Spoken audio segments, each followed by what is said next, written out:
My name is Claire, and I never thought the happiest day of my life would turn into the moment I learned exactly how fast a dream could shatter. They tell you that your wedding day is supposed to be pure magic. The flowers, the music, the dress, the person you've promised forever to. But no one warns you that sometimes that same day can strip everything away and leave you standing in white silk, staring at the ruins of what you thought was love. I can still feel the warmth of that June morning on my skin. I woke up in my old bedroom at my parents' house, sunlight cutting across the quilt my mom had sewn for me when I was 12. My phone buzzed on the nightstand, a message from Mark, my fiancé. Good morning, beautiful. I can't wait to see you at the altar. Love you. I smiled, my heart swelling. Then another buzz, Aaron, my maid of honor, since I was old enough to dream about weddings. Big day, I'm so excited for you. This is going to be perfect. Everything was perfect, or so I thought. I'd spent a year planning every detail: the vineyard venue with its rolling hills and sunlit terrace, the string quartet playing my favorite piece as I walked down the aisle, the six-tier cake Mark pretended to care about, but secretly let me choose. My family had flown in from all over the country. My grandmother, 84, still sharp as ever, told me just last night, marriage isn't about the perfect day, sweetheart. It's about choosing each other when the storms come. I thought I knew what that meant. I thought I'd already weathered storms with Mark. I didn't know the storm was standing just outside my field of vision, waiting to tear through everything. By mid-morning, the house was buzzing with the sounds of curling irons, laughter, and the photographer snapping candids of me with my bridesmaids. I felt ready, steady. My mind was on the moment I'd see Mark at the end of that aisle, and nothing else. But somewhere deep in the quietest corner of my chest, there was a flicker, the kind of unease you dismiss as pre-wedding jitters. I had no idea that in just a couple of hours I'd be standing on the edge of a truth so sharp it would cut me to the bone. If you've ever been blindsided by the people you trusted most, you know that moment when reality slams into you, when the world stops spinning and you feel like you've stepped outside of your own life. That's where my story really begins. And trust me, you'll want to hear what happened next, because the way it ends is nothing like you'd expect. If you've ever found yourself questioning who you can trust, or if you've been through a moment that changed everything in an instant, leave a like and let's take this journey together. Mark and I had been together for 5 years, engaged for 1. To anyone on the outside, we were the couple everyone rooted for. He worked as a project manager at a thriving architecture firm downtown, always in crisp suits with that easy smile people seemed to trust instantly. I taught 3rd grade at the local elementary school, and every time the kids' parents saw us together at school, events, they'd tell me how lucky I was.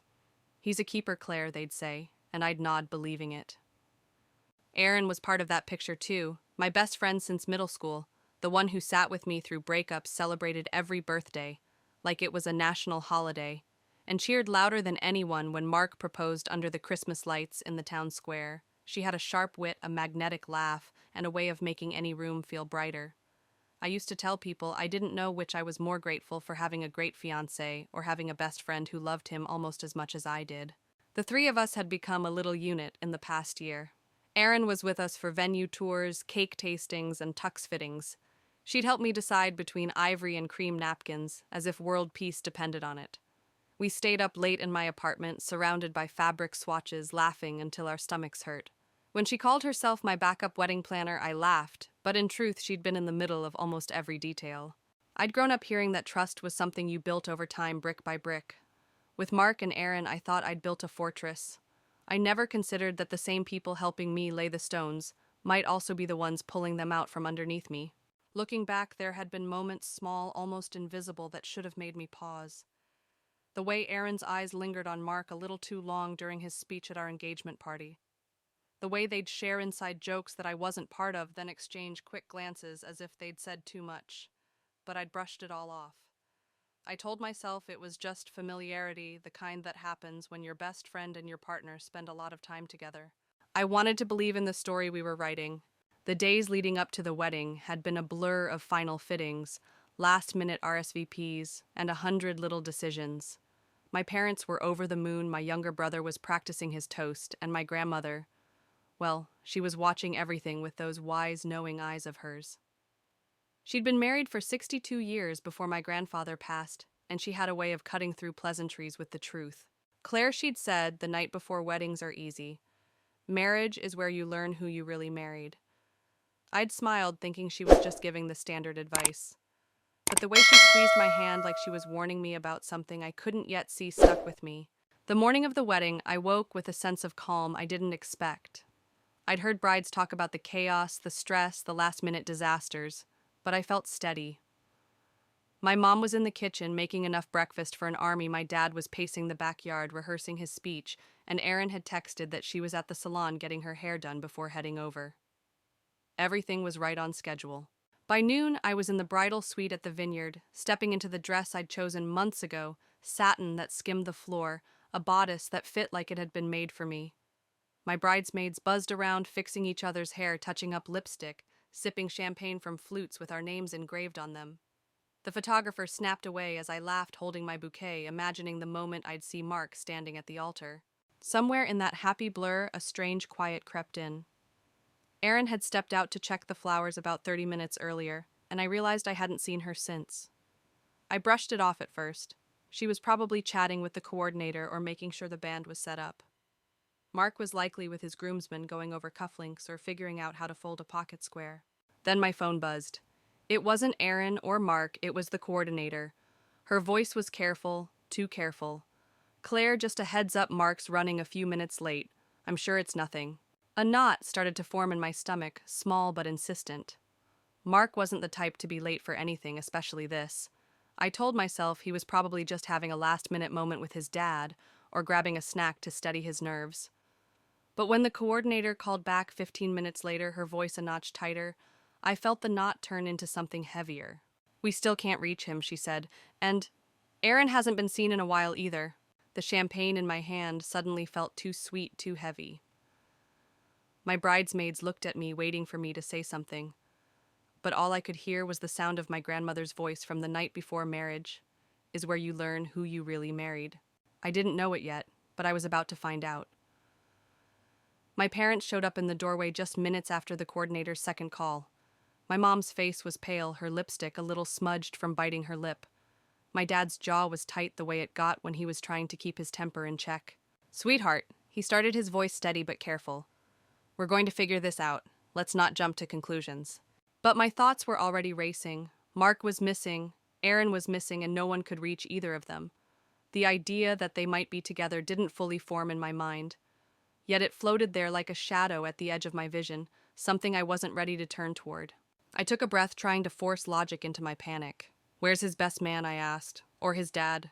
Have they heard from him?" "They're looking," my mom said quickly. "It could be car trouble, or maybe he needed some air." Her words sounded reasonable, but they landed flat. Mark's car had been serviced just last week.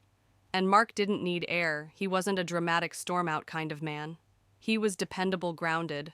Or at least that's what I'd believed for the past 5 years. And then, like someone had lit a fuse in my mind, I remembered something from the night before. Mark had booked a hotel room. He'd said it was to stick to the no seeing the bride before the wedding tradition, and I'd thought it was sweet, even romantic. A little luxury before our honeymoon. I turned to my dad. "The hotel," I said, my voice sharper than I meant. "The one he stayed at last night, what was it called?" "The Greenridge Inn," he answered slowly, clearly trying to read my face. "I'm going there." My mom stepped forward, gripping my arm. "Claire, maybe you should wait." "No." The word came out clipped, certain. "I need to know where he is, now." The next moments moved fast. My brother Luke appeared from somewhere saying he'd drive. My grandmother, seated quietly in the corner until now, stood up with surprising agility for her age. "I'm coming with you," she said simply. "Grandma, you don't have to—" "Child," she interrupted, her eyes sharp and unwavering. "I've lived long enough to know when something's wrong, and you shouldn't face it alone." I didn't argue. The drive from the Vineyard to the Greenridge Inn was only 7 minutes, but it stretched every tick of the clock loud in my ears. I sat in the back seat, my hands clenched in my lap, staring out at the familiar streets that suddenly felt foreign. I imagined walking into the lobby, seeing Mark in the suit I'd pictured him in for months, maybe laughing over some misunderstanding. But the other image, the one I didn't want to see, kept forcing its way into my mind. When we pulled up, the inn looked harmless, almost quaint, with white shutters and hanging flower baskets swaying in the warm breeze. But the moment I stepped inside, I noticed the way the elderly desk clerk's expression shifted when she saw me in my wedding dress. It was a mix of surprise and something else, something like pity. "I need the key to Mark Bennett's room," I said, my voice lower than I expected. She hesitated, then glanced around before sliding a key card across the counter. "Second floor room 214, she said softly. The hallway was carpeted in deep green, the air faintly perfumed with lavender. My heels clicked against the floor in a rhythm that seemed far too loud. My grandmother walked beside me, her hand resting lightly on my arm, Luke trailing just behind. Room 214 was at the far end. I stood there for a moment, key in hand, my pulse loud in my ears. I could hear faint movement inside, a shuffle, maybe a voice muffled by the door.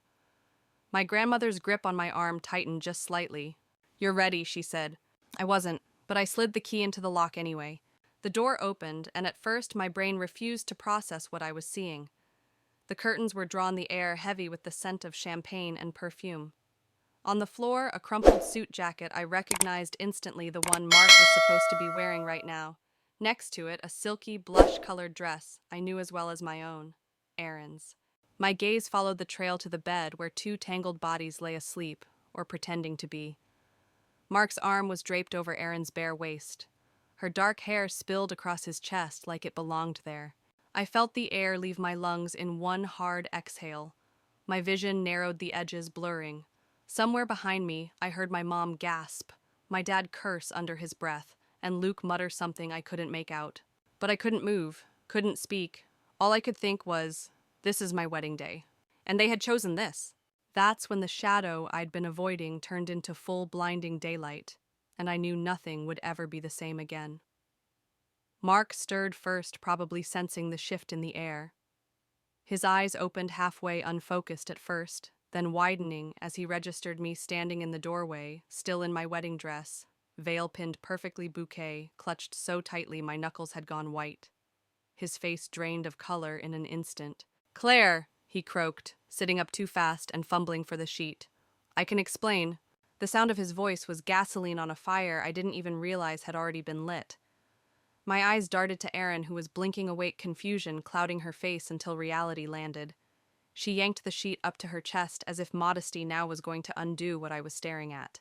"This isn't what it looks like," she started, her voice shaking. I let out a short, humorless laugh, the kind you can feel in your bones, because it's holding back something much louder and more dangerous. "It looks," I said slowly, "like my fiancé and my maid of honor are naked in bed together an hour before the wedding." "So tell me, Erin, what is it actually?" Neither of them had an answer. Mark opened and closed his mouth like he was trying to find the perfect set of words to rewind the last 5 minutes. Erin's eyes glossed over, but she didn't speak. Behind me, my father stepped into the room. His voice was low, calm, but hard as steel. "Claire, you don't need to hear a thing from them right now." But I shook my head. "No," I said, my voice surprisingly steady. "I want them to hear me." I stepped farther into the room, each footstep deliberate. My dress rustled against the carpet, and for a moment I wondered if I'd remember this sound forever, the sound of my life unraveling one soft swish at a time. "You were supposed to meet me at the altar," I said to Mark. "You were supposed to be the man who chose me today in front of everyone we love. Instead, you chose this." Mark's hand went to his hair, raking through it like he could pull out the right words if he tugged hard enough. "It was a mistake." "A mistake," I cut him off. "A mistake is spilling wine on your shirt. A mistake is forgetting the rings." This I gestured toward the bed, toward Erin, toward every damn thing in that room as a choice. Erin's lip trembled. "Claire, please, it just happened. We didn't mean for..." "You didn't mean for me to find out," I asked. The silence that followed was answer enough. I turned toward my family clustered in the doorway. "Call them," I said. "Call who?" my mom asked, her brow furrowed. "His parents, his sister, his best man, every single person who's standing at that venue wondering why the groom hasn't shown up yet. Tell them to come here. Now." Mark's head snapped up. "Claire, don't. Let's talk about this privately." Privately, my voice rose, though it didn't shake. "You humiliated me publicly the moment you didn't show up. We're not hiding this. Not today." I didn't wait for agreement. I reached for my phone and started dialing. With each call, my voice was measured calm, even as my hands trembled slightly around the device. "Room 2114. The Greenridge Inn. You need to see something." Mark was out of bed now, frantically pulling on his pants, muttering to Aaron in low, urgent tones. They were already strategizing, already thinking about how to soften this, to turn it into a misunderstanding that could be smoothed over. But there was no smoothing over. Within 15 minutes, the room began to fill. Mark's parents arrived first, his mother's hand flying to her mouth the moment she took in the scene. His father's face hardened, the disappointment there like a physical weight. His sister Emily looked between me and her brother as if she'd never seen him before. And still I didn't cry. I stood tall, letting the reality of what they'd done sink into every corner of that room, letting everyone witness the truth with their own eyes so it could never be rewritten later. "You think this is the worst of it?" I said quietly, my gaze shifting between Mark and Aaron. "It's not.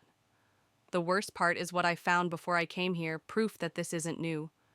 That you've been doing this for months, maybe longer. I didn't pull the evidence out just yet. That moment would come soon enough. For now I let the weight of my words hang heavy in the stale perfumed air of room 214. Because this was no longer just about heartbreak. It was about ending the lie in the exact place it had thrived." Mark froze like I'd just poured ice water down his back. His eyes flickered to Aaron, searching for some silent reassurance. But she stared at the floor, her fingers clutching the sheet so tightly her knuckles turned white. The room felt heavier, the kind of heavy that makes breathing a deliberate effort. "What proof?" Mark finally asked, his voice low, as though speaking any louder might make things worse. I took a slow step toward the small table near the window. My clutch was there, right where I'd dropped it when I first walked in. I reached inside, pulling out a folded envelope. My hands didn't shake anymore, they were steady like they'd been waiting for this exact moment. "Last night," I left the rehearsal dinner early because I wasn't feeling well. On my way out, I passed the hotel bar. I saw you." My eyes locked on Aaron. "Both of you. Not in some friendly, oh, we're just talking kind of way. You were touching each other like people who had no intention of stopping." Erin's face flushed crimson, and she opened her mouth to speak, but I held up a hand. I didn't make a scene. I went back to my car thinking maybe I imagined it. Then this morning, when I stopped at the bridal suite to grab my earrings, I found this envelope in your maid of honor bag. I slid the contents out, a series of printed hotel receipts dated over the past 6 months, all charged to Mark's corporate card. Always 2 occupants, always either the Greenridge Inn or another boutique hotel on the other side of town. Mark's jaw tightened. "You went through her things?" I let out a short laugh. "I guess betrayal doesn't count if the victim doesn't find physical evidence, right?" Gasps rippled through the room. Mark's sister shook her head, muttering, "Oh my God," under her breath. His mother turned on Aaron, eyes blazing. "You stood next to her at dress fittings. You planned showers and bachelorette parties all while doing this."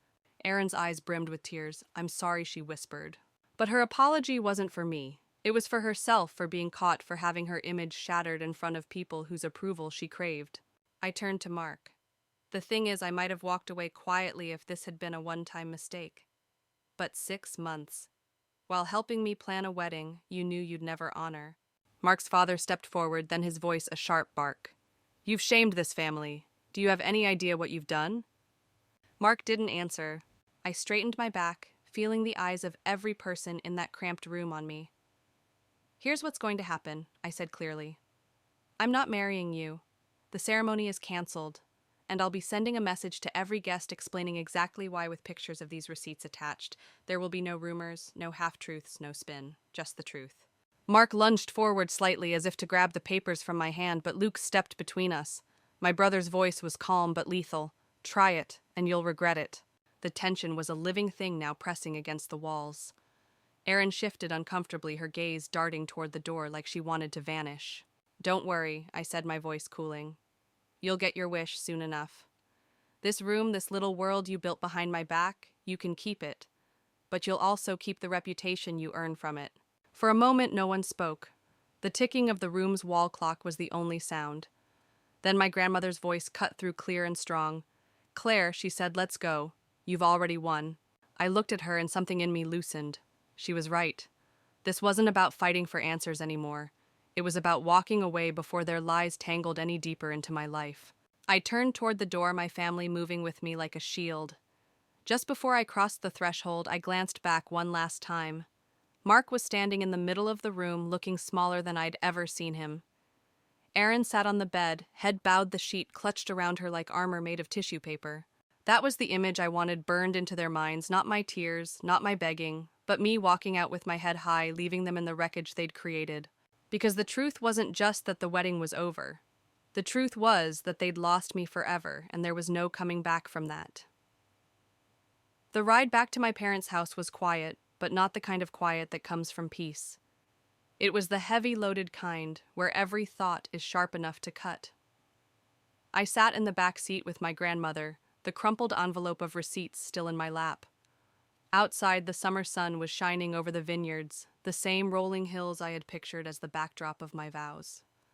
Now all I could think was how quickly beauty could turn into a backdrop for betrayal. My mom glanced at me through the rearview mirror.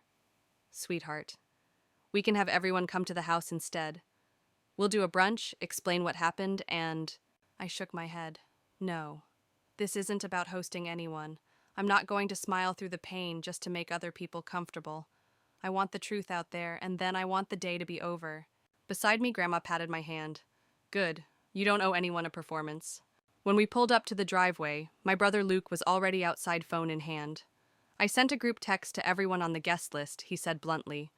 "Told them the wedding's off, told them why. No one's confused now." I exhaled, half in relief, half in exhaustion. "Thank you." Guests began arriving within minutes, not in suits and dresses, but in casual clothes, now some carrying casseroles, others just bringing themselves. A few hugged me tightly, murmuring words like, "You deserve better," and "I'm so sorry." Others looked awkward, unsure whether to say anything at all. I didn't blame them. Nobody comes to a wedding expecting to walk into a scandal. One couple approached quietly, Mark's sister Emily and her husband. Emily's eyes were red. "Claire, I don't know how to apologize for him. He's my brother, but what he did is unforgivable." I nodded. "You don't have to apologize for him. You didn't choose this." She handed me a small box. "This was your wedding gift. I know it doesn't mean much right now, but I still want you to have it." Inside was a delicate silver bracelet with a single charm shaped like a compass. "So you always find your way," she said softly. That nearly broke me, but I swallowed the lump in my throat and hugged her. By afternoon, the house was buzzing with a strange kind of energy, not celebration, but not mourning either. It was like everyone was collectively trying to process the whiplash of the day. My dad, usually a man of few words, stood in the kitchen corner watching me like he was making sure I didn't disappear. Around 3 o'clock, my phone rang. It was Mark. I let it go to voicemail. A minute later, it buzzed again, this time a text. "Mark, please just talk to me. Let me explain." "Me, there's nothing left to explain." He tried again. It didn't mean anything. I panicked. It was stupid. I typed back slowly, deliberately. "It meant enough for you to do it over and over for half a year. That's not panic, Mark. That's who you are." No reply came after that. By early evening, the crowd had thinned. My family stayed, though, Luke leaning against the porch railing, Mom and Dad at the table with Grandma. The golden light of sunset made everything glow, and for the first time all day, I let myself breathe without thinking about what had just happened. Grandma sipped her tea and looked at me. "You'll feel like this wound will never close," she said. "But one day you'll wake up and it won't be the first thing you think about. That day will be the start of your real life." I wanted to believe her. That night, lying in my childhood bed, the quiet finally felt like quiet. No cameras flashing, no whispers, no clock ticking down to a ceremony that would never happen. Just me, the hum of the ceiling fan, and the knowledge that I had walked away before the lie could become my whole life. And though it still hurt, there was a part of me, small but growing, that knew I had chosen right. That knew I'd rather have no wedding at all than stand beside someone who had already chosen someone else. Tomorrow, the mess would still be there, but so would I. And that, I decided, was enough for now. The next morning, I woke to a flood of notifications. My phone was buzzing, non-stop texts, missed calls, social media tags. The group message Luke had sent had gone further than I imagined. Guests had started sharing it, and somehow the story had already reached people outside our circle. I scrolled through the messages. Some were supportive. "You're so strong for walking away. You dodged a bullet, Claire." Others were from people I barely knew, strangers who had heard the gossip and wanted the full details. I ignored those. Then I saw one from Erin. Just her name on the screen made my stomach turn. "Erin, I'm sorry. I never meant for it to get this far." I stared at the words for a long moment before replying. "Me, you meant for it to happen? You just didn't mean to get caught." Her typing bubble appeared, then vanished. No more messages came. Downstairs, the smell of coffee and pancakes pulled me from bed. Luke was at the stove flipping pancakes like nothing had happened, while Dad sat at the table reading the news on his tablet. Mom was on the phone with someone from the snippets I caught. She was politely shutting down more gossip. "Morning," Luke said without turning. "Eat first, deal with the circus later." I poured myself coffee and sat. "It's already out of control. Do you think I should just post something and be done with it?" Luke shrugged. "Depends on if you want to control the narrative or let them run wild with it. But if you do post, make it clear and unshakable. No cryptic quotes, no vague shade, just facts." He was right. So after breakfast, I sat in the sunroom with my laptop and typed, "Yesterday should have been my wedding day. Instead, it became the day I found out my fiancé had been in a relationship with my maid of honor for over 6 months. I chose to walk away before saying vows I couldn't believe in. Thank you to those who've shown kindness. I won't be answering further questions." I hit post and closed the laptop. It was done. That afternoon, I got a call from Emily again. "Just so you know," she said, "Mark's been calling everyone trying to spin it like you overreacted. But most people aren't buying it, especially after seeing the receipts." "Let him talk," I said. "The truth doesn't need defending." Still, the thought of him twisting the story made my chest tighten. That's when Luke leaned against the doorway and said, "You know, we could make sure he doesn't twist anything ever again." I frowned. "What do you mean?" He smirked. "Legal. You've got enough evidence to nullify any contracts and maybe even hit him for emotional damages if you wanted. I know a lawyer who'd jump at the chance." For the first time since everything happened, I felt a flicker of something other than hurt control. "Maybe not damages," I said slowly, "but I'm not letting him walk away like this never happened." That evening, I called the lawyer Luke recommended. After I explained the situation, he told me exactly what steps to take, from sending a formal cease and desist to prevent further defamation to ensuring all wedding deposits in my name were returned directly to me. It wasn't revenge. It was reclaiming what was mine. 2 days later, an envelope arrived at my door. Inside was a short letter from Mark. "I'm sorry.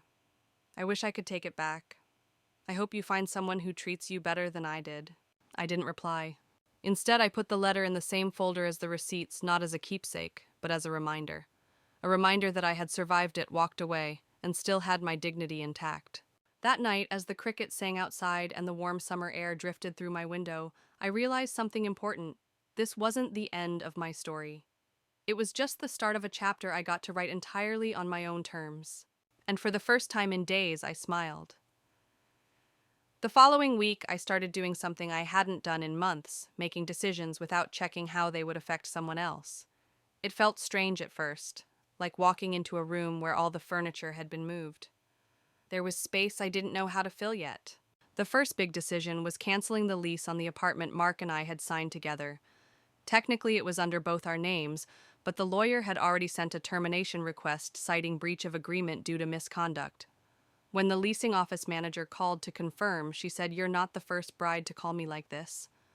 But you might be the first who sounds relieved instead of broken." She was right, I was relieved. I moved my things back into my parents' house temporarily. It wasn't glamorous, but it was grounding.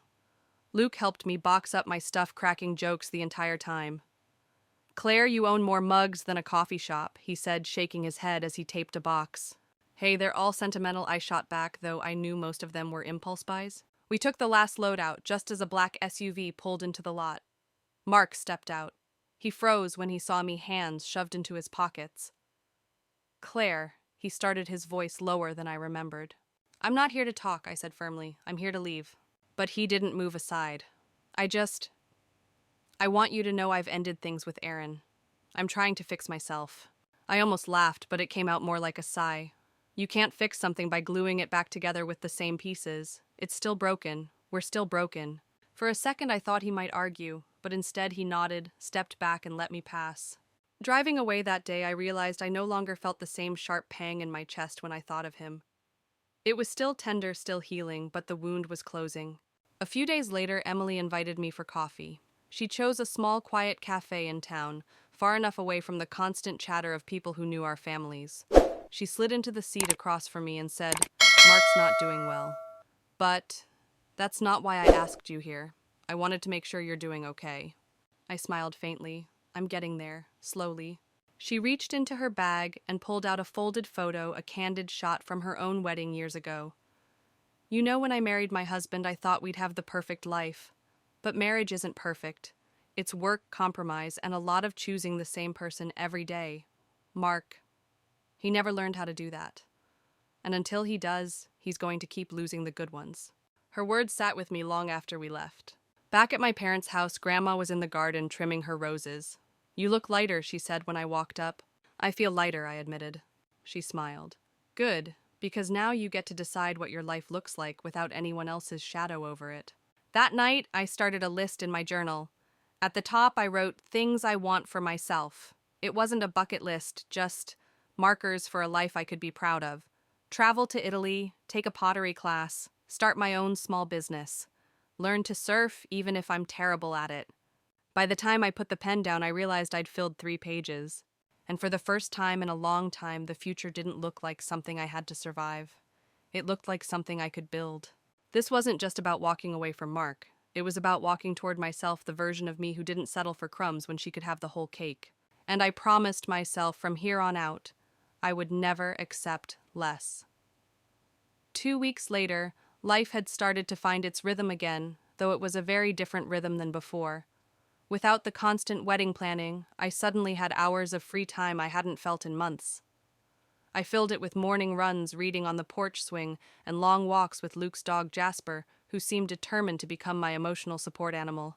One morning, I was sitting at the kitchen table with coffee when my phone buzzed. The caller ID made my stomach tighten, Aaron. For a second, I considered letting it ring out, but curiosity won. I answered. Her voice was tentative. Claire, I know I have no right to call, but I can't stop thinking about what I did to you. I didn't respond. I wanted to see where she was going with this. I ruined our friendship. I betrayed you in the worst way, and I don't expect forgiveness. I needed you to hear me say I'm sorry. There was a long pause. I thought about the years we'd shared sleepovers in middle school, holding each other's hands through heartbreaks, planning each other's futures like they were a shared dream. Then I thought about her hand in Mark's. You're right, I said quietly. You don't get forgiveness. Not now, maybe not ever. But you can choose to be better for the next person who trusts you. That's all I can say. She exhaled almost like she'd been bracing for worse. Thank you for answering. Goodbye, Claire. When the call ended, I didn't feel the satisfaction I thought I would. Instead, I felt closure. Later that afternoon, I got an email from the venue manager where the wedding had been scheduled. She'd processed the refund for my deposit, something I wasn't sure would happen after the cancellation. She added a personal note, I hope you find a love worthy of you. You deserve it. I smiled. Even strangers seemed to see what I hadn't for so long. That evening, Emily stopped by with takeout and a bottle of wine. We spread the food out on the patio and talked until the sun dipped below the trees. You know, she said, swirling her glass, you could turn all this into something useful. Like what a cautionary tale, I teased. Exactly. You've got a way with words, Claire. If you wrote your story, really told it, you'd help other people see the red flags before it's too late. The idea lodged in my mind like a seed. I'd always loved writing, but I'd never thought about sharing my personal life so openly. Still, maybe Emily was right. Maybe this pain could serve a purpose beyond my own healing. A week later, I opened my laptop and began to write.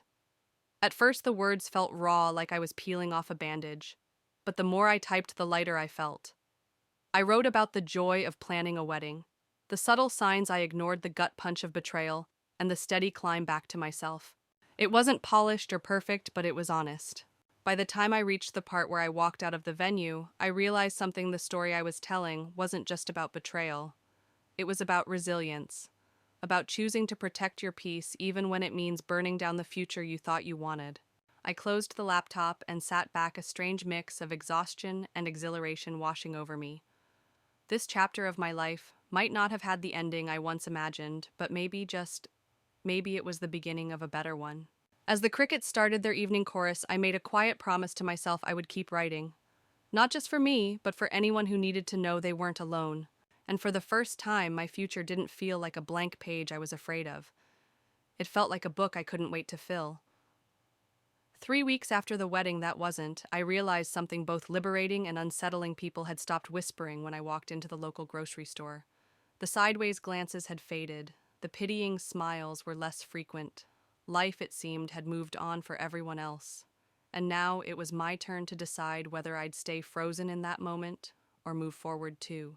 One afternoon, Luke and I were sitting at the kitchen counter when he said, "You know, Claire, you can't just keep hiding here forever. You've got to start building your life again." "I'm not hiding," I argued, even though part of me knew he was right. "Then prove it," he challenged. "Do something bold, something that scares you in a good way." That night, his words played on a loop in my mind.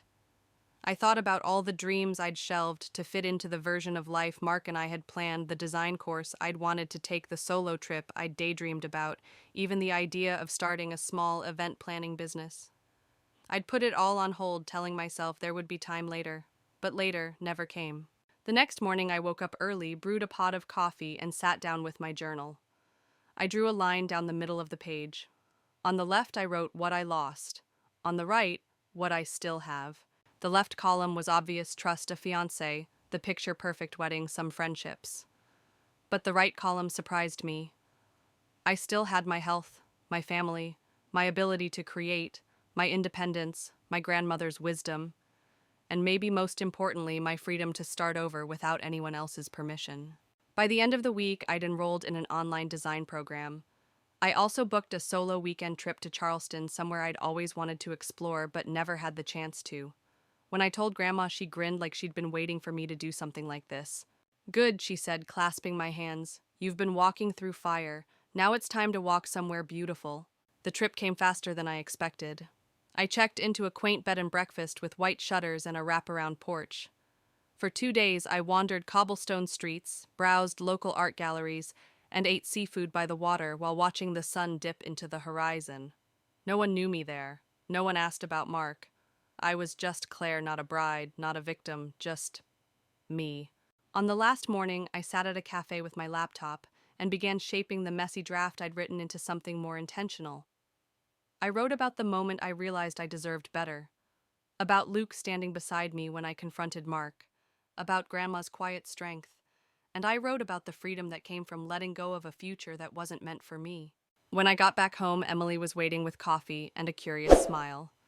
"You look different," she said. "I feel different," I admitted, like I finally stepped out of the shadow I didn't realize I was living in. She nodded toward my laptop bag. "Still writing?" "Every day," I said, "and I think I might actually share it someday." For the first time, the thought of sharing my story didn't terrify me. It felt like the natural next step, not to relive the pain, but to show that you can walk through it and still find something worth holding on to on the other side. That night I sat on the porch, the summer air warm against my skin, and thought about how far I'd come in just a few weeks. I wasn't healed, not completely, but I was living. And that, I realized, was its own kind of victory. If you've ever had your life flipped upside down and wondered how you'd put the pieces back together, maybe the answer isn't to fix the old puzzle at all. Maybe it's to start a brand new one, and mine had just begun. A few days after I returned from Charleston, I received a text from an unknown number. It read, "I heard you're writing about what happened. We need to talk." No name, but I didn't need one. The way my stomach dropped told me it was Mark. I stared at the screen, debating whether to delete the message or respond. Part of me wanted to ignore it entirely, to never give him the satisfaction of knowing he still had the power to make my pulse race. But another part, the part that had been slowly reclaiming my voice, wanted to hear what he had to say, if only so I could close the door for good. I typed back, "If you have something to say it here. No calls, no meetings." His reply came within seconds. "I just want you to know I regret how it happened." Aaron meant nothing. I panicked. I didn't want to hurt you. I read it twice, the irony burning in my chest. He didn't want to hurt me, yet he'd stood there and chosen the most public, humiliating way to do it. I typed slowly, each word deliberate. "Mark, you didn't just hurt me. You dismantled every ounce of trust I had in you. That's not an accident. That's a choice. And it's one you'll have to live with.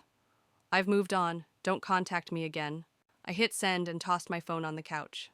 My hands were shaking, but not from sadness, from relief. I'd said what I needed to say, and this time I wasn't hoping for a response that would make it all better. I didn't need his validation. That evening, Luke stopped by to drop off some tools he'd borrowed. I told him about the text. He grinned and said, "That's my sister. Not letting anyone write the last page for her." His words stuck with me. Maybe that's what all of this had been about, reclaiming the pen. deciding how my story was going to end. Later that week, my grandmother invited me over for dinner. She'd made her famous chicken pot pie, the one she only made on special occasions. As we sat at her small kitchen table, she looked me dead in the eye and said, "Claire, I've been thinking about something. I want you to have my house when I'm gone. No arguments." I froze. "Grandma, you don't need to." "This isn't about need. It's about choice. You've been through enough people making choices that harmed you. I want to make one that helps you. This place, it's always been your safe harbor. I want it to stay that way." Tears pricked my eyes. "Thank you. I don't even know what to say." "Say you'll keep moving forward," she replied with a smile. Driving home that night, I realized how much her gesture meant. It wasn't just about property. It was about knowing I had something that couldn't be taken away no matter what anyone else decided. The next morning, I woke up with a clear sense of direction. I pulled up my draft and began rewriting with new energy. My story was no longer just a timeline of betrayal. It was a testament to resilience, to the people who step in when others step out, and to the strength you find when you refuse to be defined by someone else's mistake. I didn't know when or how I'd share it, but I knew this much: when I did, it would be on my terms with my voice, and without a single ounce of shame. And for the first time in a long time, I felt like I was exactly where I was supposed to be. A week later, I found myself sitting at my favorite cafe downtown, the one with mismatched chairs and walls covered in local art. My laptop was open, and the first chapter of my story stared back at me. I'd been refining it, cutting unnecessary details, sharpening the moments that mattered. The words no longer felt like wounds, they felt like armor. I was mid-sentence when Emily slid into the seat across from me, a mischievous grin on her face. "So she began, remember that blog I told you about? The one that publishes real-life stories?" I nodded. "I sent them your draft, just the first chapter." I froze. "You what?" "Relax," she said, holding up her hands. "I didn't use your full name, but Claire, they want to publish it this week." For a moment, my heart raced with equal parts fear and excitement. Publishing meant people strangers would read my most vulnerable moments. But it also meant my story might reach someone who needed it. That night, I sent the editor my approval. Within 48 hours, my story went live. The first day, a few comments trickled in. By the third day, it had hundreds of shares. People from across the country wrote messages like, "Thank you for saying what I couldn't put into words, and you made me feel less alone." One message in particular stood out. It came from a woman named Harper in Oregon. "Your story stopped me from calling my ex tonight. I was about to go back to someone who broke me. Reading your words made me remember why I left." I sat back in my chair, my chest tight, but in a good way. This was it. This was why I'd written it. Not everyone was supportive. A mutual friend messaged me, warning that Erin had seen the story and was furious. Apparently, she'd posted a cryptic status about people who twist the truth for attention. I didn't respond. I didn't need to. I hadn't used her name, and anyone who knew the full story could draw their own conclusions. 2 days later, the cafe where I'd been writing hosted an open mic night for storytellers. Emily insisted I go. I hesitated, but something about the idea of reading my story out loud in my own voice felt like the final step in taking it back. When my name was called, my hands trembled as I walked to the mic. The room was warm with the smell of coffee and cinnamon. I took a breath and began. At first, my voice wavered, but as I read, I stopped thinking about Mark or Erin. I stopped thinking about the betrayal. Instead, I thought about the people listening. The woman in the back nodding, the man wiping his eyes, the small group leaning in like every word mattered. When I finished, there was a moment of silence before the room erupted into applause. A few people came up afterward to thank me. One woman hugged me and whispered, "I left my fiancé last month. You just reminded me I'm not crazy." That night, I walked home under the glow of streetlights, my heart lighter than it had been in months. Publishing the story had been a risk. Reading it aloud had been terrifying. But both had given me something I hadn't expected: the knowledge that my pain had purpose. And maybe that was the real ending I'd been searching for all along. A few mornings after the open mic night, I woke up to an email from the blog's editor. The subject line read, "Claire Opportunity." My first thought was that it might be a follow-up about my published story, maybe some additional edits. But when I opened it, I nearly spilled my coffee. They wanted to feature me in a series called Resilience in Real Life, a collection of interviews and profiles on people who had overcome life-altering setbacks. The email ended with, "We think your voice could inspire thousands more. Would you be willing to share more of your journey? I sat there staring at the screen, the cursor blinking like it was daring me to say yes. Part of me wondered if I was ready. Sharing my story once had been hard enough. Doing it again on a bigger scale meant opening myself up to even more judgment. But I remembered Harper's message. I remembered the hugs and the whispered thank yous. I typed back one word, yes. The interview was scheduled for the following week. Emily came over the night before to help me prepare. "You don't need to rehearse," she said, sprawled across my couch. "Just be the same Claire who told a room full of strangers her truth and made them care." The next day I met the interviewer, a kind-eyed woman named Sandra, at the same cafe where I had done so much of my writing. She asked about the wedding, the betrayal, but also about what had come after the rebuilding, the rediscovery. I didn't hold back. I talked about Grandma's steady presence, about Luke pushing me to take risks, about the moment I realized I didn't need an apology to move on. When the profile went live, it spread even faster than my original story. My inbox flooded with messages from people, not just women, who had been through similar situations. Some shared their pain, others shared how they had rebuilt. One man wrote, "Your story made me see that I've been stuck in bitterness for too long. It's time I started living again." I was beginning to realize that this wasn't just about my healing anymore. It was about giving others permission to start theirs. Around that time, my grandmother invited me over for tea. As we sat on her porch swing, she reached for my hand. "You've turned something ugly into something beautiful," she said softly.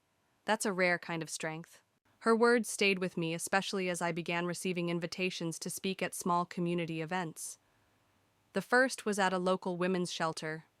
Standing in front of that group, I saw faces etched with stories they hadn't told yet, and I understood exactly why I was there.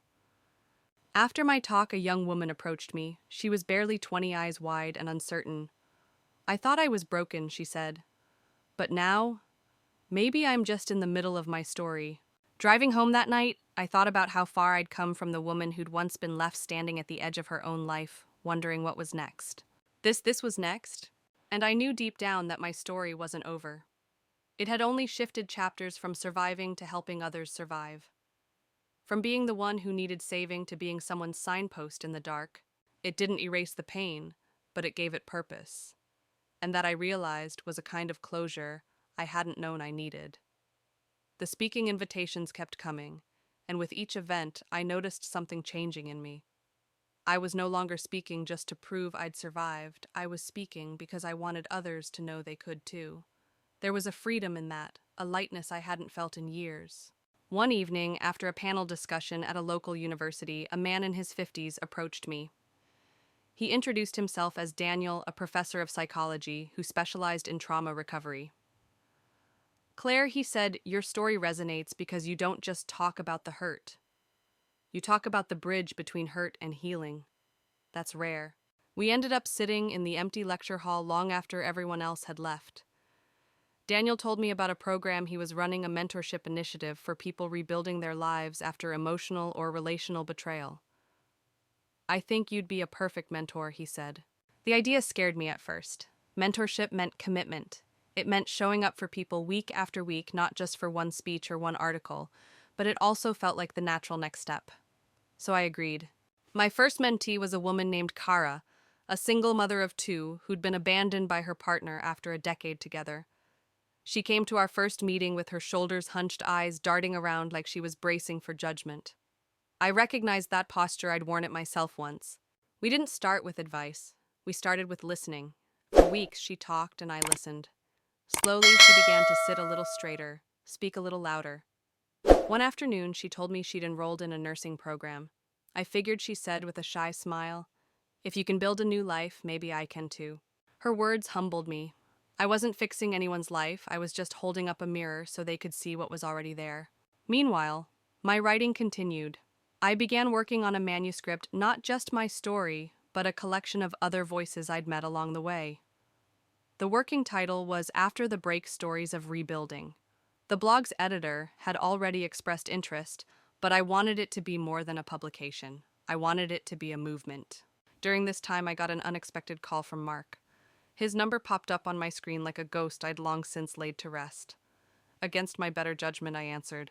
"Claire," he began, "I just wanted to say I'm sorry again. I read the interview. I see now what I put you through." I didn't raise my voice. I didn't even feel anger. just clarity. Mark, I appreciate you saying that, but my life isn't about what you did anymore. I hope you find peace, but I've already found mine. There was silence on the line before he said, "You sound happy." "I am," I replied and hung up. That night I sat at my desk looking at the notes for my book. I realized that somewhere along the way, my story had stopped being about the wedding, or Aaron, or even Mark. It was about the choice to turn pain into purpose over and over again until it became second nature. By the time the manuscript draft was finished, I felt lighter. Not because the past had disappeared, but because I'd woven it into something strong enough to carry. And for the first time, I didn't just feel like the author of my story, I felt like its architect. Every chapter, every scar, every unexpected turn, all leading me exactly here. The day my book was officially released, I woke up before sunrise. The sky outside my apartment was still tinted with that pale blue that only lasts a few minutes before dawn.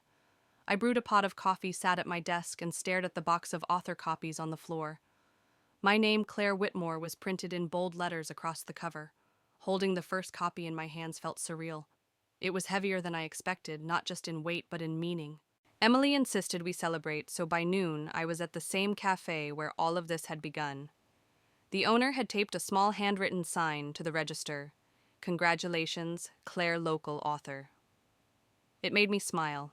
The launch event that evening was intimate, but full friends, readers, people from the mentorship program, even a few strangers who had followed my journey online. Grandma sat front and center, her cane resting against the chair, her eyes brighter than I'd seen them in years. When it was my turn to speak, I didn't read from the book. Instead, I told them the truth. The unpolished, unglamorous truth about how this all started with a betrayal so deep it nearly broke me. I told them about the nights I couldn't sleep, the mornings I didn't want to get out of bed, and the voices both in my head and in my life that told me I wasn't enough.